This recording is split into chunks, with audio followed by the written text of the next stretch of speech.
প্রিয় বন্ধুরা, আশা করি আপনারা সবাই ভালো আছেন। বন্ধুরা, এই মুহূর্তে সবথেকে গুরুত্বপূর্ণ খবর আবাস যোজনা নিয়ে।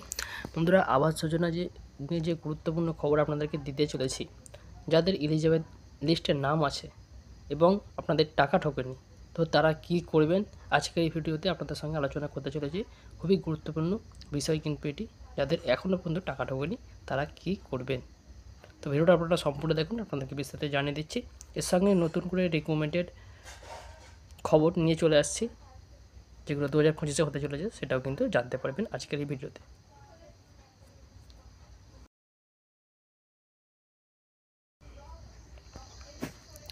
বন্ধুরা, সর্বপ্রথম আপনাদেরকে বলে দিই, আবাস যোজনাটা ওটা বাংলার বাড়ি, যেটা মাননীয় মুখ্যমন্ত্রী রাজ্যের তহবিল থেকে দিচ্ছে এবং যেটি 60,000 করে দুবার দেওয়া হবে। প্রথম কিস্তি 60, দ্বিতীয় কিস্তি 60, এই করে 1,20,000। যেটা EWS এবং LIG ক্যাটাগরির যারা থাকবে তারা কিন্তু পাবেন এই আবাস যোজনার টাকা। তো এর জন্য কিন্তু PW লিস্টে যারা ছিল তাদের কিন্তু সার্ভে অলরেডি শুরু হয়ে গেছে এবং অনেকের টাকা ঢুকেছে।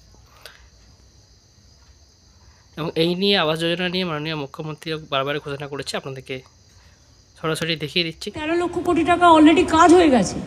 আর বন্ধুরা, মাননীয় মুখ্যমন্ত্রী আবাস যোজনার টাকা যাতে দ্রুত দেওয়া যায় সেই নিয়ে কিন্তু জেলা আধিকারিক, বিডিও এবং পঞ্চায়েত দপ্তরগুলিকে কড়া নির্দেশ দিয়েছে যাতে তাড়াতাড়ি যেন টাকাগুলো পাই। বিশেষ করে পিডিএবল লিস্টের টাকা এখনও পর্যন্ত আটকে আছে। তো এলিজিবল লিস্টে যারা যারা আছে অনেকেরই SMS এসছে এবং অনেকেরই SMS আসেনি, কিন্তু টাকা ঢুকে গেছে।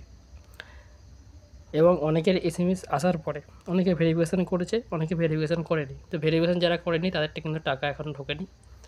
তো আপনাদেরকে বলবো, আপনাদের যে বিডিও আছে বা পঞ্চায়েত আছে, সেই পঞ্চায়েতে আপনারা আপনাদের আধার কার্ড নিয়ে সরাসরি যোগাযোগ করুন। বিশেষ করে বিডিওতে গেলেই সবথেকে ভালো হবে। তো সেখানে গিয়ে যোগাযোগ করুন, গিয়ে বলবেন যে আপনার আবাস যোজনার লিস্টে, মানে PWL এলিজিবল লিস্ট যেটা আছে সেই লিস্টের নাম আছে, কিন্তু এখন পর্যন্ত টাকা ঢোকেনি। তো তারাই কিন্তু আপনার আধার কার্ড থেকে আপনার নাম দেখে আপনাকে কিন্তু চেক করে বলে দেবে কেন ঢোকেনি, কিছু প্রবলেম হচ্ছে, এবং দরকার হলে তারা কিন্তু বায়োমেট্রিকও নিয়ে নেবে। তো এটা নেওয়ার পরে আপনার অ্যাকাউন্টে দ্রুত টাকা ঢুকে যাবে, যেটা আপনারা প্রথম কিস্তির যে টাকাটা আছে 60,000 টাকা, সেটা আপনারা পেয়ে যাবেন খুব তাড়াতাড়ি। বন্ধুরা, এখনও পর্যন্ত যারা এই কাজটি করেননি, আপনারা কিন্তু আপনাদের ভিডিওতে চলে যান এবং সেখানে গিয়ে আপনারা আপনাদের থাম্বনেল দিয়ে আসুন, মানে হাতের ছাপ দিয়ে আসুন, এবং তার সঙ্গে আপনারা দ্রুত টাকা পেয়ে যাবেন আপনাদের অ্যাকাউন্টে। এবং যদি অ্যাকাউন্টে কোনো মিসম্যাচ থাকে বা ভুলভাল থাকে, যার জন্য হয়তো আপনাদের IFSC কোড ভুল ছিল, এরকম কিছু হয়ে থাকে, তার জন্য কিন্তু আপনারা টাকা পাচ্ছেন না, সেটাও কিন্তু জানতে পারবেন এই ভিডিওতে গেলে। তো অবশ্যই আপনাদেরকে বলবো, আপনারা ভিডিও দপ্তরে যান এবং গিয়ে আপনাদের আঙুলের ছাপ দিয়ে আসুন এবং ভেরিফিকেশান করে নিন যে আপনাদের আবাস যোজনার লিস্টের নাম থাকার পরেও, মানে বাংলার বাড়ির লিস্টের নাম থাকার পরেও, বিশেষ করে PWL লিস্টে যাদের যে নাম আছে পার্মানেন্ট ওয়েটিং লিস্ট, সেই লিস্টের নাম থাকার পরেও এখনও পর্যন্ত টাকা কেন ঢোকেনি, তো আপনারা গেলেই কিন্তু জানতে পারবেন। তো যাদের যাদের প্রথম কিস্তির টাকা ঢুকে গেছে তাদের কিন্তু মে মাসের মধ্যেই দ্বিতীয় কিস্তির টাকা ঢুকে যাবে, এবং যাদের টাকা এখনও পর্যন্ত ঢোকেনি তাদেরকে বলবো আপনারা কিন্তু আপনাদের বিডিও বা পঞ্চায়েতে গিয়ে খুঁজে নিন, যাতে আপনাদের টাকাটা দ্রুত ঢুকতে পারে। এরকম অনেকেরই প্রবলেম হয়ে আছে যাদের আধার কার্ডের সঙ্গে মোবাইল নাম্বার লিঙ্ক নেই এবং আধার কার্ডে আঙুলের ছাপের প্রবলেম আছে এবং আধার কার্ড আপডেট করেনি, যার জন্য কিন্তু তাদের অ্যাকাউন্টে টাকা ঢোকেনি।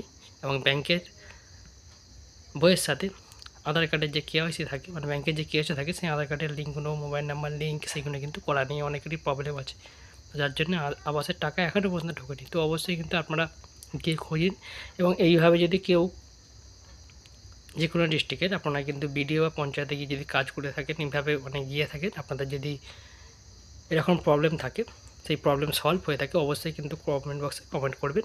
যে ডিস্ট্রিক্ট থেকে দেখবেন ভিডিওটি, তারা কিন্তু সেই ডিস্ট্রিক্টের নাম দিয়ে দেবেন এবং এই প্রবলেমটা সলভ হয়ে গেছে সেটাও কিন্তু লিখে নেবেন আমার কথার সঙ্গে মিলেছে কি। তো বন্ধুরা, এবারে আপনাদেরকে আসি, মাননীয় মুখ্যমন্ত্রী বিজনেসম্যানদের নিয়ে নতুন করে একটু যে মিটিংটা হয়েছে, তাতে কিন্তু অনেক রিকমেন্ড হতে চলেছে, যেটা পশ্চিমবঙ্গে তথা রাজ্যে এবং বাংলায় নতুন করে যেসব রিক্রুটমেন্টগুলো হতে চলেছে, বিভিন্ন কোম্পানি গড়ে উঠতে চলেছে এবং সেই কোম্পানির মাধ্যমে অনেক ভ্যাকান্সি বেরোতে চলেছে। 2025-এর মধ্যে যে কোম্পানিগুলো আছে অনেকগুলি উদ্বোধন হতে চলেছে এবং নতুন করে কিন্তু আরও কোম্পানি খুলতে চলেছে। এবং তার সঙ্গে যে দপ্তরগুলি বিশেষ করে যাদের ওবিসির প্রবলেম চলছে, সেই ওবিসি ছাড়াও নতুন করে রাজ্যে রিক্রুটমেন্ট হতে চলেছে, যেহেতু ওবিসি এখন পর্যন্ত কেস চলছে, তাই ওবিসি ছাড়া জেনারেল, ইডব্লিউএস আলাদা নতুন করে রিক্রুটমেন্ট হতে চলেছে। তো আশা করি বন্ধুরা বুঝতে পেরেছেন। এই ছিল আজকের আপডেট। সবাইকে অসংখ্য ধন্যবাদ। সবাই ভালো থাকবেন, সুস্থ থাকবেন। ধন্যবাদ সবাইকে।